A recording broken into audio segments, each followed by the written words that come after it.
Hey guys, welcome back from Classic Work. Got another good one for y'all today. This right here is a 510 Ripper disc, John Deere, and this is a beast of a disc. It's got some super heavy parts in it. But what we've got going on here, as you can see, we got the back gang off here, and bearing went out actually. Let's see if I can find it laying on the ground here. Is it that one?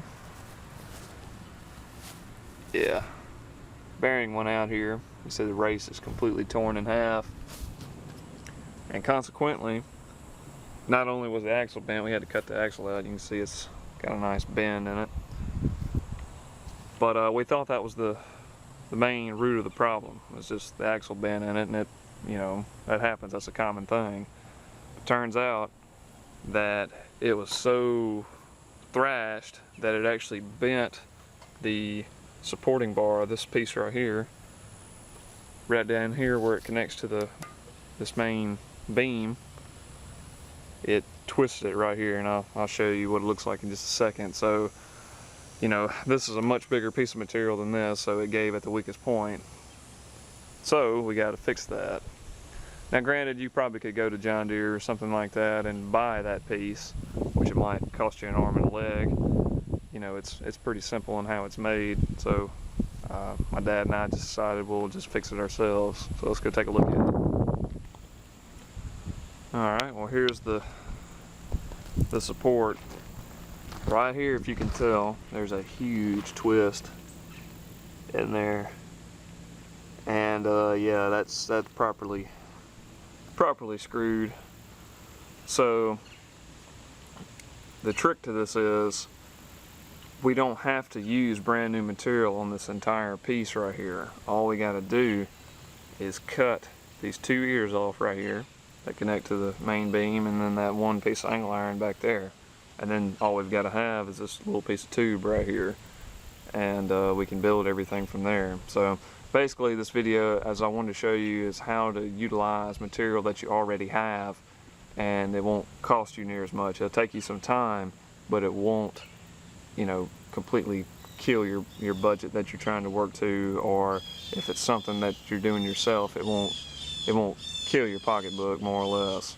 So I'm gonna give y'all some real good torch techniques on how to wash out welds and how to lay out stuff properly and get it back so that you can get it all tacked up and weld it back up and you won't have any problems. So let's get after it and let's get started. There you can clearly see it a little bit better, the twist. It's pretty bad. So I don't know if this twist contributed to the bending of the axle or if the axle contributed to the bending of this. I'm not sure exactly what happened there, but you can definitely tell that that joker is good and messed up. Okay, we're going to take a look at the weld right here on this plate where they meet. It's a good idea in a lot of cases to figure out what type of welding process they used on their piece here. Now, most of the time it doesn't matter what process you really use, depending on what it is. But this, if you can tell, this is some really thick plate. This right here is 1/4 inch wall and this is 1/2 inch wall. So choosing the right process in this, for instance, can either make it or break it pretty much. So good choices for this one would be flux core, stick. Now this right here, they welded it with hardwire. This is MIG, but they use a special kind of process. They either use pulse or they use spray, and if I'm not mistaken, that looks like spray to me. It could be pulse though. This big crater dish out right here. They're probably burning really heavy gauge wire, probably 045 or 052. But you want to look at the process that they used. It may give you a better idea of what you may do. Now, I don't have a machine, well I do have a machine that can run pulse or spray arc, but I really don't like those processes because I'm unfamiliar with them. So I'm going to go back with stick on this one. Y'all know me, I love stick. But anyways, just a little look at that. That'll help you out. in a lot of cases. Good thing to check also before you do any kind of cutting is the angle, because you may get that all messed up. According to this, 15 degrees is what we want, so we'll write that down and go from there.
get it.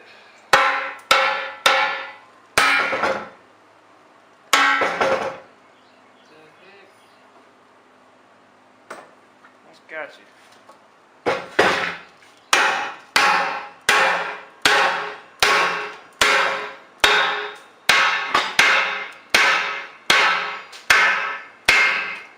Damn.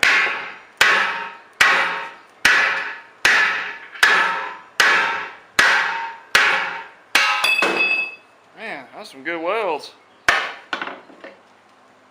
What happened? Wow. Take a look at that. Tell you what, I gotta give it to John Deere this time. I missed one little spot right here. See that? From there to there. That's all metal being torn out. That's impressive. That one little bit of weld still had me. And that was, if you can tell from the weld here, that was way against the root. I mean, far side of the root. So there must have been a little bit of a gap there to get that much penetration that far. So, not bad, John Deere, not bad at all.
got our tube cut here, and I just want to point out, what are the odds that I put the seam in the same place on the saw totally by accident, you know, going the same angle and everything. So I thought that was kind of funny.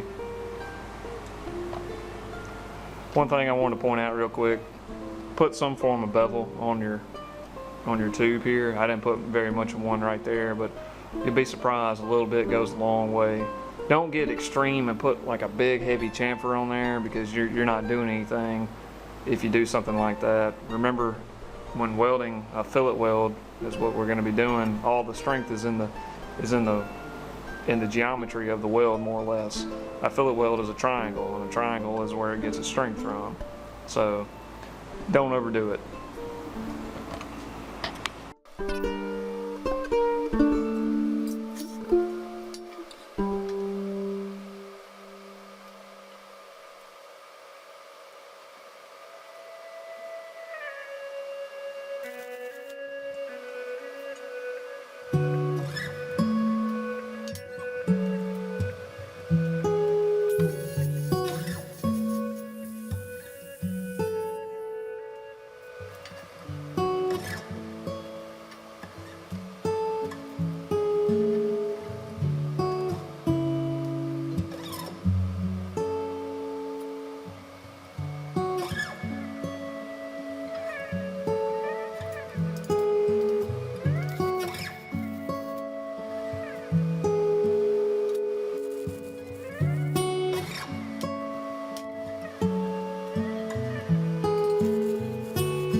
Now, very rarely will you have a chance to fit something up before you weld it all the way completely out. But if you do, be sure that you take the chance to make sure that everything's right on it.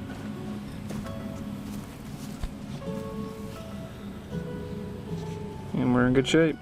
We can finish welding it out, spot of paint, be ready to roll. So we know we hit it dead right, so everything looks good. I'm pleased with the fit up. Everything looks hunky-dory, so we're gonna keep going with it.